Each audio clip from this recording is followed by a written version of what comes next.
Good morning, everybody. This is Suzanne Seeley. We are going to go into the Modigliani Gallery of the East Wing of the National Gallery in Washington. And I just want to say no giggling because I wasn't really quite aware of where I was positioning myself in front of Modigliani's fabulous, gigantic nude. But all I have to say is please just keep your eyes on me and listen to what I have to say. Hi, this is Suzanne Seeley with Suzanne Style Snips. I'm in the East Wing of the National Gallery of Art. Many of you know that this is designed by Pei. It's quite different from the West Wing, the neoclassical building that John Russell Pope had a hand in. I'm standing in this beautiful gallery of Modigliani. Now, he is probably one of the most tragic of painters. He has a really sad story. He was born a Sephardic Jew in Livorno, Italy, really in a family of, his mother was very cultured. She was very enthralled with poetry and passed it on to her young child. He decided he didn't want to stay in school. He was going to be an artist. So he dropped out of school and made his way to Paris.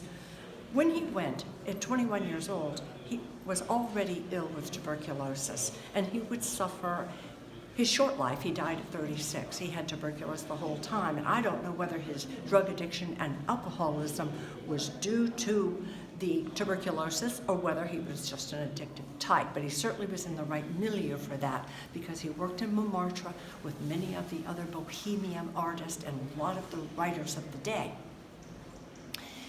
Well, one thing about Modigliani, he was certainly not successful with his paintings. He sold very few. He never exhibited really in a proper salon, but he was very successful with the women, and many of the models that you see in these paintings, although it would say a woman on a blue couch or a lady with a feather or whatever, these women actually were his lovers. And I believe that the two blonde ones with the red hair were the Russian poet that he was in a relationship with for a very long time. But the saddest part of Modigliani is not his life, it was his death. When he was 36 years old, he was dying in the arms of his young mistress who already had one of his children. She was 9 months pregnant with his second child. She's 21 years old. Her name is Jean Hebertine.